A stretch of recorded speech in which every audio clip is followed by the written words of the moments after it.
In 1945, American intelligence officers made a deal with Japanese war criminals who had conducted human experiments that made Josef Mengele look like an amateur.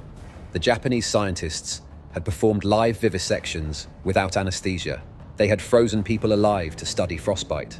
They had tested plague bombs on Chinese villages. They had dissected pregnant women. They had infected thousands with diseases and documented how they died. The Americans knew all of this. They had the evidence. They had testimonies. They had photographs. And they gave every single scientist immunity from prosecution. Not one faced trial at the Tokyo War Crimes Tribunal. Not one went to prison. Not one faced execution. In exchange for their data, the unit was called Unit 731.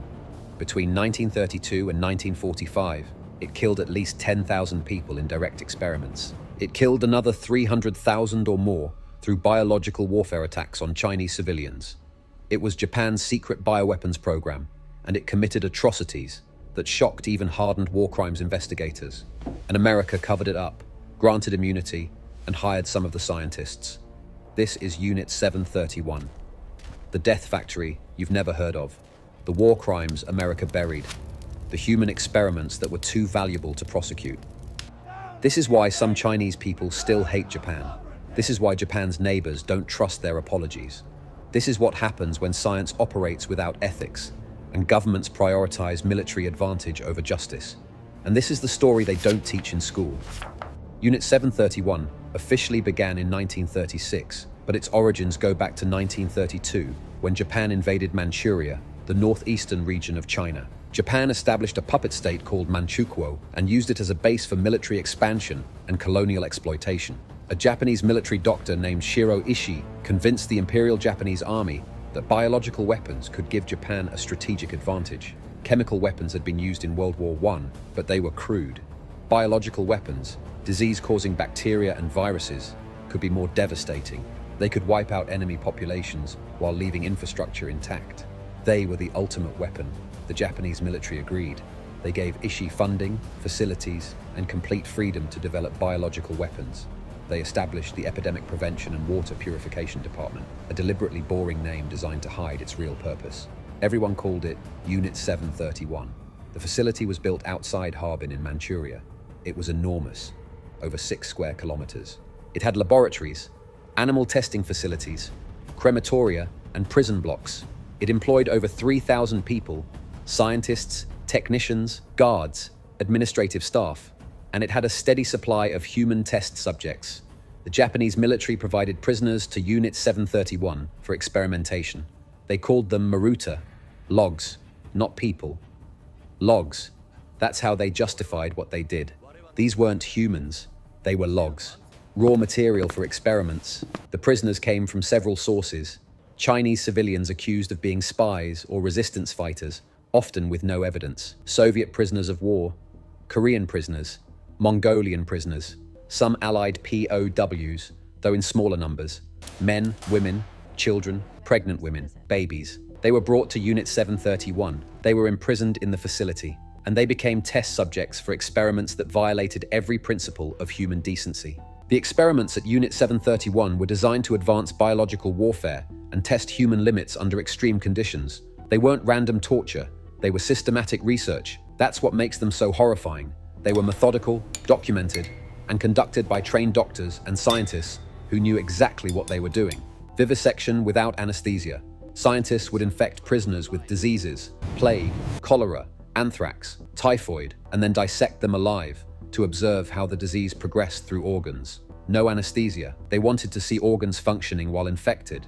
They couldn't do that if the subject was dead or sedated, so they cut open living people and watched them die on the operating table while documenting everything. This wasn't rare. This was standard procedure. Thousands of prisoners were vivisected alive. Pregnant women were infected, then dissected to see how diseases affected fetuses. Doctors would remove organs one by one to see how long the body could survive. They would document heart rates, breathing patterns, screaming duration. All of it recorded in medical journals. Frostbite experiments. Unit 731 studied frostbite to help Japanese soldiers fighting in cold climates. They would take prisoners outside in winter. Manchurian winters reached -40°C and expose their limbs to freezing temperatures. Sometimes they'd pour water over arms or legs to accelerate freezing. They'd force prisoners to stand in the cold until their limbs froze solid. Then they'd bring them inside and test different thawing methods. They'd dunk frozen limbs in hot water, warm water, leave them at room temperature. They'd document which method caused the most tissue damage, which caused gangrene, which allowed recovery. If prisoners survived, they'd be refrozen and the experiment repeated. Same prisoner, multiple freeze-thaw cycles until their limbs were destroyed beyond use. Then they'd be used for other experiments or killed. Pressure chamber experiments. Scientists wanted to study what happened to the human body at different altitudes and pressures. They'd put prisoners in pressure chambers and gradually reduce pressure to simulate high altitude. They'd document exactly when eyes would pop from their sockets due to pressure differential, when organs would rupture, when lungs would collapse, when death occurred, all observed through windows and recorded. Biological weapon testing. This was the core mission. Unit 731 developed bombs filled with plague-infected fleas, anthrax, cholera, and other pathogens. They needed to test effectiveness, so they'd tie prisoners to stakes outside and detonate biological bombs at various distances. They'd observe infection rates, symptom progression, and death rates. They'd test different bacteria strains to find the most lethal. They'd vary bomb designs to maximize dispersal. Survivors of initial infections would be kept alive to document disease progression.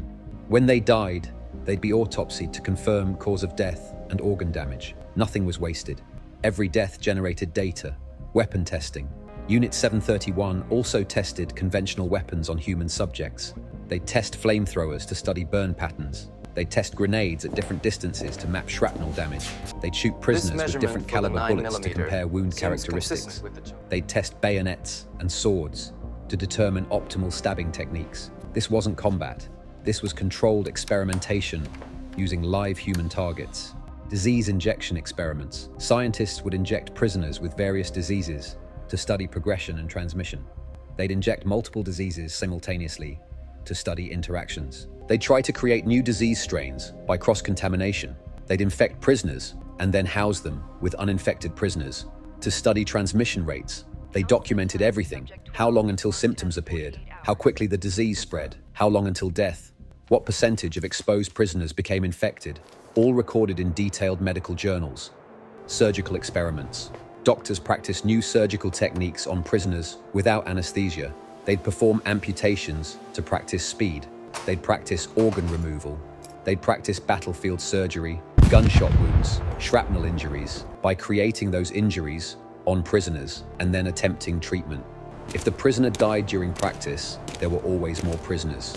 The supply was constant. The death toll from experiments is estimated at 10,000 to 12,000 people. That's direct experimentation, deaths only. The number who died in biological warfare attacks is much higher. Unit 731 didn't just conduct experiments in labs. They tested biological weapons in the field on actual Chinese civilians. Between 1940 and 1945, Unit 731 conducted biological warfare attacks on at least 11 Chinese cities. They dropped plague-infected fleas from aircraft. They contaminated water supplies with cholera and typhoid.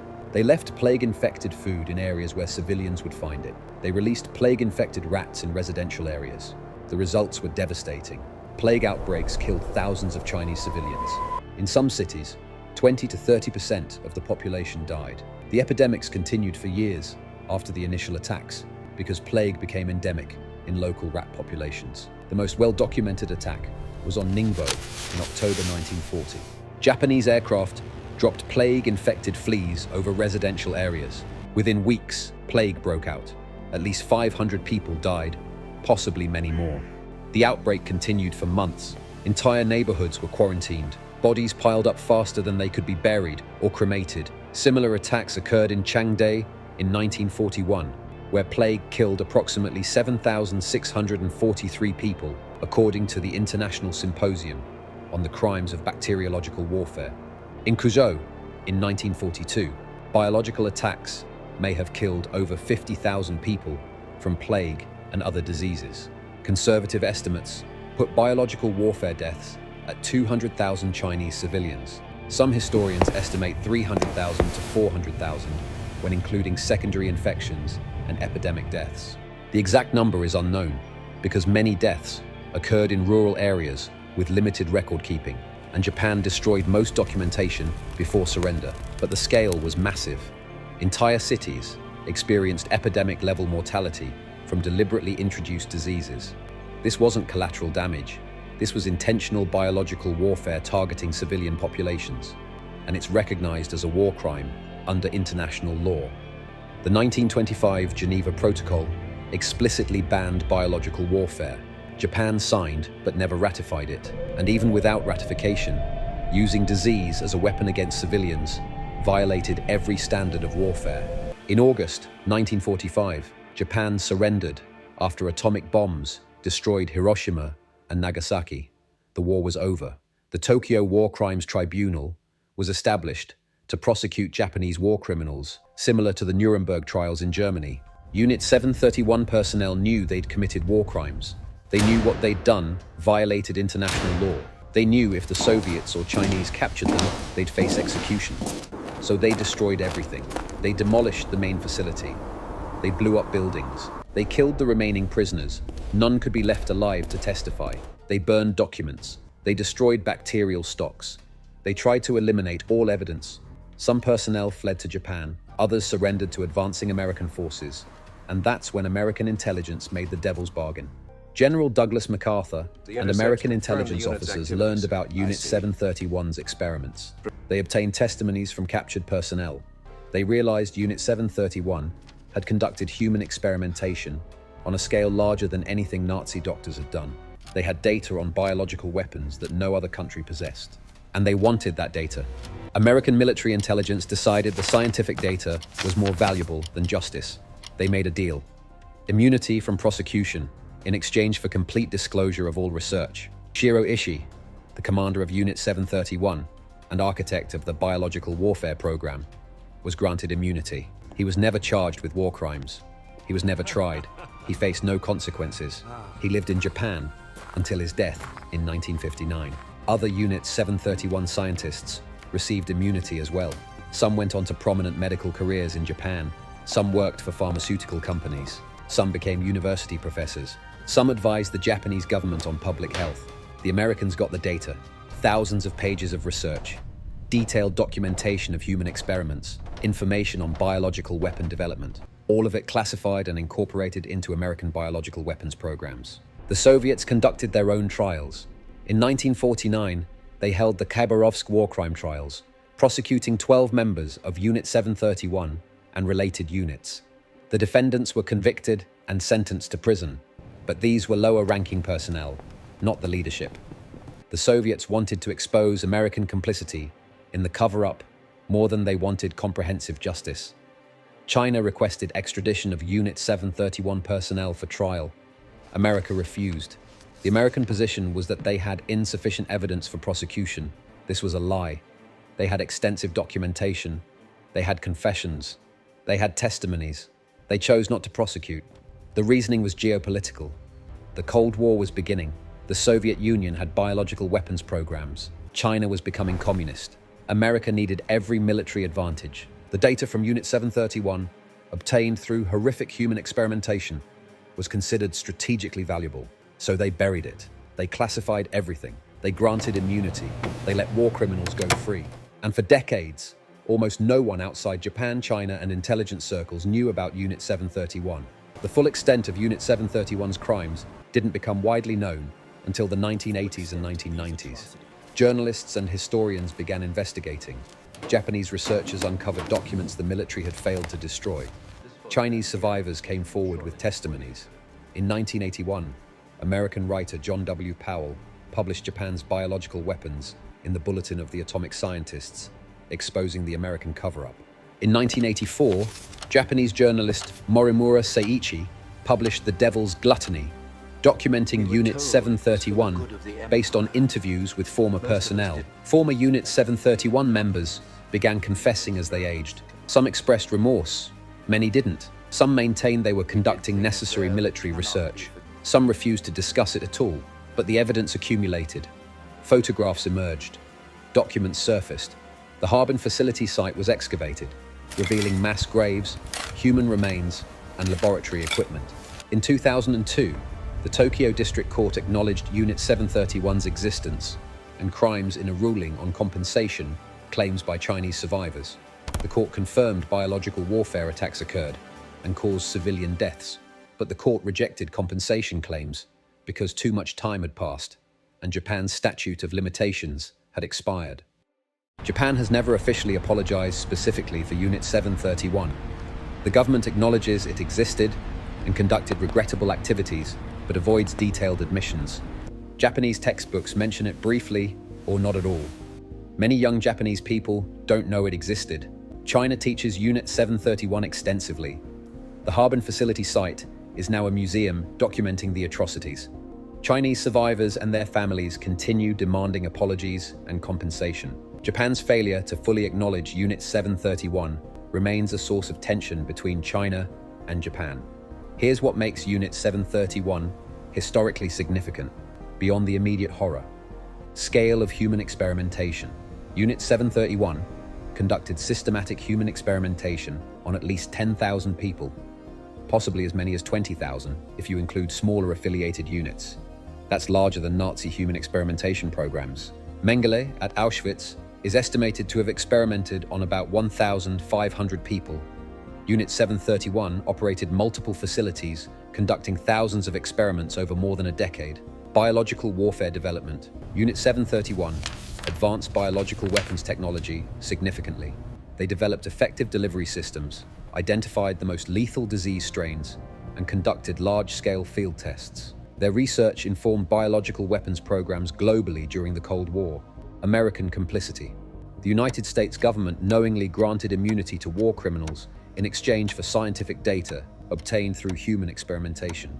This established a precedent. Military advantage trumps justice. Strategic value exceeds moral considerations. Data is more important than accountability. Ongoing consequences. Unit 731's biological warfare attacks caused epidemics that persisted for years. Plague became endemic in areas where it was introduced. People died from those diseases for years after the war ended. Some historians argue residual health effects continued for decades in affected regions. Failure of international law. Unit 731 demonstrated that war crimes tribunals are selective. German and Japanese leaders were prosecuted at Nuremberg and Tokyo, but Unit 731 personnel received immunity. Rocket engineers. Their work didn't inherently involve mass murder, even though slave labor built their rockets. Unit 731 scientists were murderers.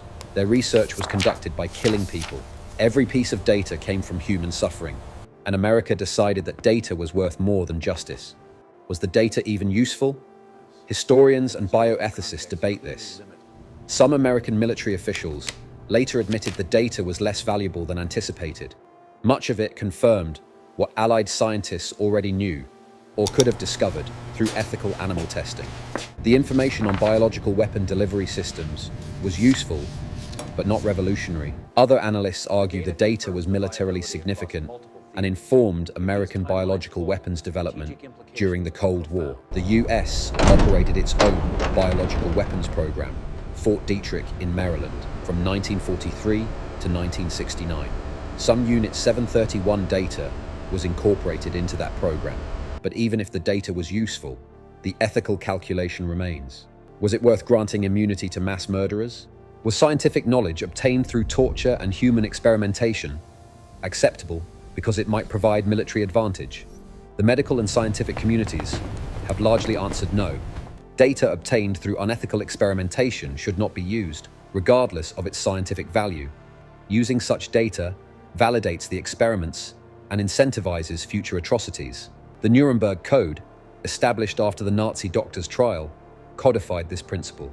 Human experimentation requires informed consent and ethical oversight, but that code was established in 1947, after America had already granted immunity to Unit 731.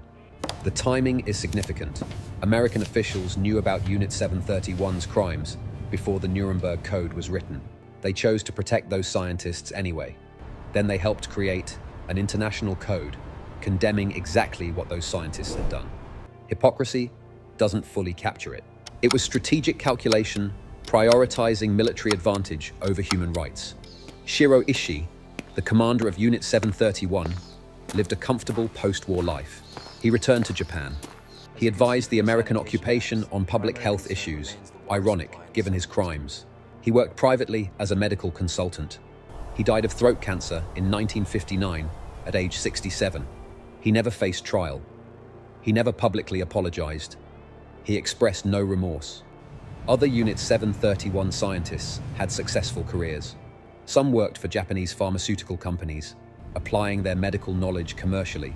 Some became professors at Japanese universities, teaching the next generation of doctors. Some advised the Japanese government on infectious disease policy. The Japanese medical establishment largely protected them. Universities hired them. Medical associations accepted them. The government used their expertise. Japan's post-war miraculous economic recovery included contributions from scientists who'd conducted human experiments. Some former Unit 731 members did express remorse later in life. A few gave testimonies admitting their crimes, but many maintained silence until death. Some claimed they were following orders. Some said they didn't fully understand what they were doing was wrong at the time.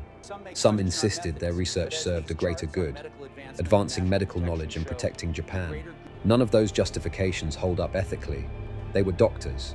They knew their experiments violated medical ethics. They knew they were torturing and killing people.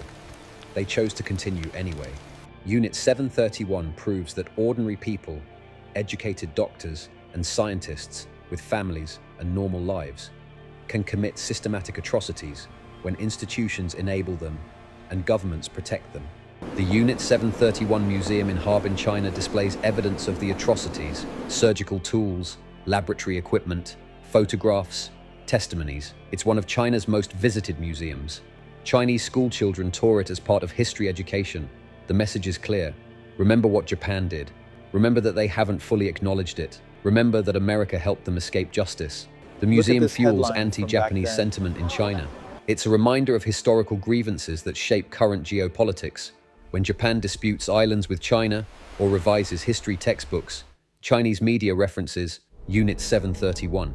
When Japan's Prime Minister visits the Yasukuni Shrine, where Class A war criminals are enshrined, Chinese officials mention Unit 731. The crimes continue to poison relations between China and Japan, and America's role in the cover-up contributes to Chinese distrust of the United States. The complete history of Unit 731 is the history of what happens when science operates without ethics, when governments prioritize military advantage over justice, and when war criminals escape accountability because powerful countries decide their knowledge is more valuable than their punishment. 10,000 to 12,000 people killed in experiments, another 200,000 to 400,000 killed in biological warfare attacks. Systematic torture, live vivisection, disease testing, and weapon development using human subjects. And not one scientist faced justice at the Tokyo Tribunal. Not one went to prison for war crimes. Not one was executed because America wanted their data. That's Unit 731. The death factory that was too useful to prosecute. The war crimes that were too valuable to punish. The human experiments that America decided were worth covering up. Japan hasn't fully apologized. America hasn't acknowledged its role in the cover-up. The scientists who committed these atrocities lived comfortable lives and died peacefully.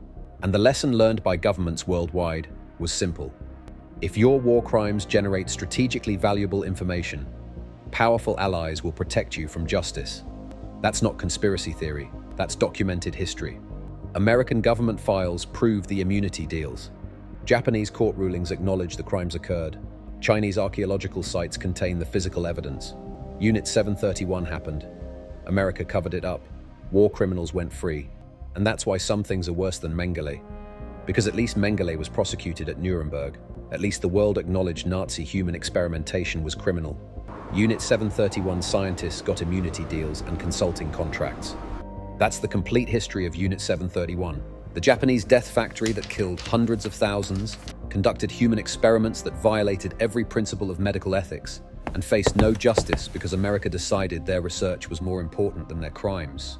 300,000 dead, zero accountability, and the data was probably less useful than anticipated.